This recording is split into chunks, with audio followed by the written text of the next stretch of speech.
Jack, dali Jack. Eat watermelon, Jack. Kuha naman ito ng kuan o brush. Grabe, nagkalat-kalat na naman itong dalawa, oh. Me too. Oh no. Watermelon, watermelon. No, don't put that in food. Jenny, sit properly. Oh, ito ka. Watermelon si but Jack, some oh. of them doesn't have seeds. Ganyan yan siya kabait. O, maglalaro lang yan siya mag-isa. Jackie boy! Hi! Kaluoy aning bata, oy.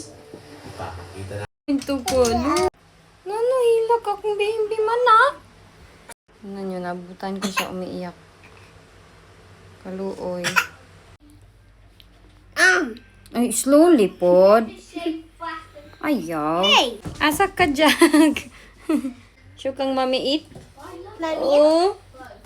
This Yeah, is on that's your okay. legs, like here. Bi, kaon si Jack? No. Wow. Ayaw. No, Jenny. Okay. Look. Oh, Like yummy, yummy yogurt. Look at the camera.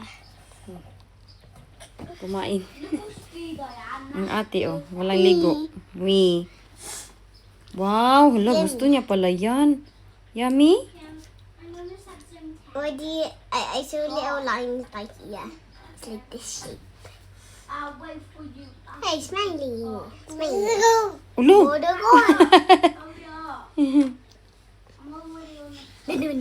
Food namin ng mga bata. Aircon ako kay sobrang lamig. Init. Ay, wala pa pala ako. Pa-weekend na kasi dito. Tapos, alam nyo naman, ako lang yung mag-grocery. Last time, ito yung ginawa ko last time, na ako lang yung nag-grocery. Napagod talaga ako. Hindi naman yung issue na, wala talaga akong issue pag hindi niya ako tulungan sa bahay. Ang akin lang talaga na wag akong tawag-tawagin ng names. Dati talaga, malaking issue yan pag hindi ako tinutulungan sa bahay, ganun.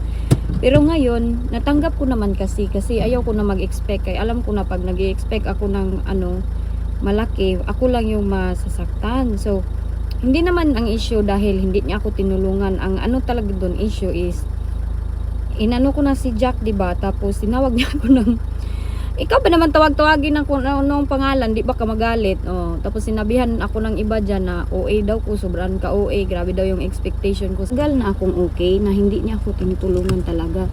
Usually, okay lang talaga ako. Doon lang ako nagalit talaga. So, it's not big deal na hindi ako tulungan. Kaya nasanay naman na ako. Tumatanggal, oy. Iniisip kay gusto kong i-focus yung aking self, mahalin yung aking self, mag-focus sa aking mga goal. Yun yung mga goal ko. Tara na, oy. Dami kong mga goal. Ayo, hindi magising si Jack kay oy, traffic ko. Nagkuha man ako ng trolley, may nagsabi sa akin ba na buti pa daw yung iba na mga couple, wala daw issue. Ay, pa naman na hindi man perfect sa akin. Wala akong magagawa doon na ganun na talaga yung ating life. Hindi naman ako perfect. Hindi ko masasabi na perfect talaga yung marriage namin. Happy talaga kami always, ganun.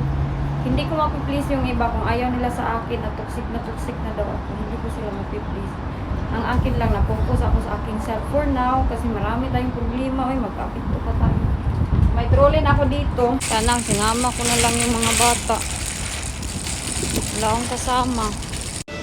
Mura lang yung cherry nila, o tag 1 pound lang. Tapos na mamiliin yung inday, ilagay ko lang tong aking mga pinabili.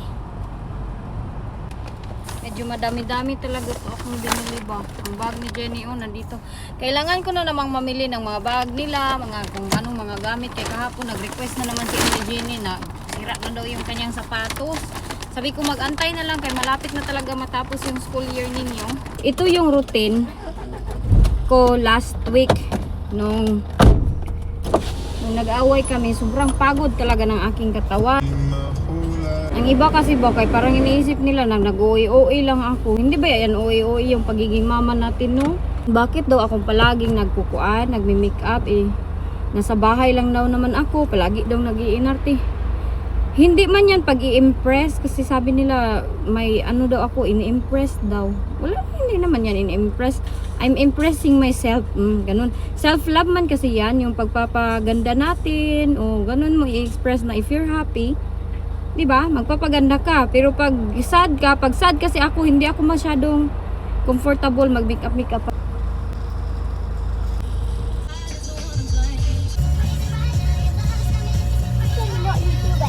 Dancing. Yung mga bata, oh. Mga laag. Saan yun sila pupunta? Andyan na naman sila, oh. Hindi pa naman nagising si Jack. Mag-arrange muna ako nito. Ako mga pinambili kayo. Medyo madali-dami nito. Sila yan, nasa likuran. Iningkamot tayo ng atin. Okay, di naman ingkamot na. Saan na lang. Sa last vlog ko is tawag ng pulis. Kaya grabe na yung panginginig ko. Tawag ako ng pulis. Sabi, ipapadakit niya daw ako dahil ganito ganyan yung nagawa ko. Yeah. Sabi niya, don't worry, hindi daw ako matakot kasi magpapadala daw sila ng help dito. Akala ko, tulungan lang kami. Dalawa sa situation ba dahil parang naano ko kasi siya na ganun ko dito ba na ganun. Ganun ko dito ba na ganun. Bawal kasi yan dito. Sabak kay sila. Nandito na yung pulis sa bahay. In-interview man kami na maka-make up tayo tapos yung bahay daw sobrang kalat. In-interview kami kung anong nangyari. So sinabi ko lahat yung nangyari. Pag ganyan pala, mag-ingat ka sa mga sasabihin mo kay pwede nila yung gamitin para against sa'yo. At ikaw yung mapapasama. Niya ako kay super honest, di ako no. Interview na, anong nangyari. So, in-explain ko niya ko anong nangyari. Ganito ganyan, gusto ko lang siya, nagsabi, gusto ko lang manood ng kanang football, tapos, explain siya. Niya ako, interrupt dito ako sa hagdanan. Bawal pala yun. Tapos yung mga pulis, meron pa silang mga kamera. Uy, not so nice, be. May mga kamera silang dala ba dito. Naka-record pag dito ako doon. Kung ilabas nila yun sa Netflix, nandun yung mukha ni Inday Ilji na parang merit. So pagkatapos, no, record lahat yung mga conversation, sabi na, ano nangyari. Sinabi ko din lahat. Hindi ko man alam kung ano ko. Sinabi ko kung ano yung totoo. Wala, nagalit ang pulis sa akin. Sabi niya, mamaya ka na magpinto sa akin. Ito mo ng asawa mo dahil ikaw yung may kasalanan, sabi mo sa akin. Ikaw yung nanapak, ikaw yung nang-assault daw sa aking asawa. So, timing lang ako dyan. Tapos si Jack, mga 9 o'clock yun, 9 o'clock sa gabi. Si Jack, natulog na. Nya, pulis ba yan, no? Anytime man yan sila. Hindi ko talaga in-expect yung nangyari, promise, na pupunta talaga yung mga pulis dito. Akala ko pag mga ganyan, tawag-tawag lang ba. Hindi naman ako nagsisi sa aking ginawa. I'm happy ba na tinulungan kami. It happened kasi na mas lumala yung problema dahil sa mga pulis. Kaya sila pala dito, pag mga ganyan. Diba, nasabi ko sa inyo na sobrang serious sa mga ganyan na mga case. So, ang nangyari, interview lahat, ang aking mga anak, in-interview. Si Jennifer, in-interview. Si Jessica, in-interview. Ano yung nakita nila. Si Jessica kasi hindi nagsasalita. Si Jenny yung nagsasalita most of the time. Tapos si Jenny, parang may sinabi siguro siya na nakita niya na yung yung parang bottle ng lotion is binato ko sa papa nila. Binato niya din naman niya pabalik sa akin. Hindi lang talaga ako natamaan. So, yun na yung nangyari. Pininto yun lahat. Recorded lahat.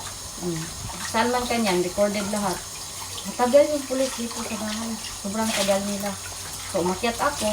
Kasi ayaw naman ako ipasalita. Umakyat ako doon kay Jack. Kaya umiyak. Ako si Jack. Pinabidi ko si Jack. Pag-akyat ko, sila nagpintuhan dyan ng pulis. Sinabi ng pulis na, nangyari din ba ito dati? Ito, madami silang mga question and answer portion. Yun na. Dito yung mga pulis, tapos pero hindi man ako umiyak nung nangyari yun sa akin. Kailangan nila ng mga bata mga bata. Ganito ka busy yung routine. Hoy! Naon sa Nasja! Bili ako ng watermelon. Pakainin ko to sila mamaya ng hapunan at watermelon. Ganyan ako ka-busy na magkamama. Yan lahat. Mga need dito sa bahay. Ako talaga yung mga gumagawa most of the time. Mga grocery, mga shopping. So sa mga mag-judge sa akin na sobrang feeling ko daw, magganito ganyan sa mga reklamo daw. Kayo na ang mga superhero. Kasi ako, most of the time, kinakaya ko naman talaga. Pero in the long process na may kasama ka, tapos hindi mo nakikita na maano'y baya ka sometimes. Okay lang naman sana talaga ako doon. Pero nung napagsalitaan ako ba, doon na talaga parang lumabas yung aking sumay. Jenny, stop it. Look at the house. You tidy it, be at mommy, be. Kamu, wala mo nag-tidy ha. We have to tie Dito. now. All of this. friend dito sa bahay. Yan lalaki. Yan no, kanina pa yan dito eh. Okay na lang din sa akin. Uy, na may dala silang mga friend dito dahil at least ma-divert yung mga utak ng mga bata na ito. Hindi sila makaisip-isip ng kung ano-ano.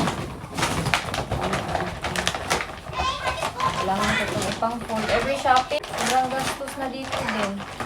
Kapag mga shopping, mga ano, hindi talaga ako nang hindi sa kanya. Nandiyan naman yung card ng kanilang papa sa ano ko, cellphone, pero pinagsisikapan ko talaga. Hindi ako makagamit kasi mostly of the time akin talaga na salary. What are you doing? Oh, kami lang na mga bata dito sa bahay. Sinabihan ko sila na magligpit dito. Okay, grabe ang kalat-kalat. Ang room nila, sobrang kalat. Tinutusan ko naman na sila. Tapos, itong isa whole day talaga to nag-ano sa akin. Sabi ni Papa, wag lagi daw ipadidi pag pag nag-iyak daw ako galing, tapos ipadidi, wag daw. Sabi ni Papa, kay madidi daw niya yung, anong Tagalog ng kalungkutan, ganyan, sadness ba? Yan yung paniniwala namin mga Bisaya. So, sabi ni Papa kanina na, pag didi ako ni Jack, sabi niya, alam niyo ba na, parang naniniwala ako dahil si Jack bitaw today sobrang moody. Hoy, napinching lagi.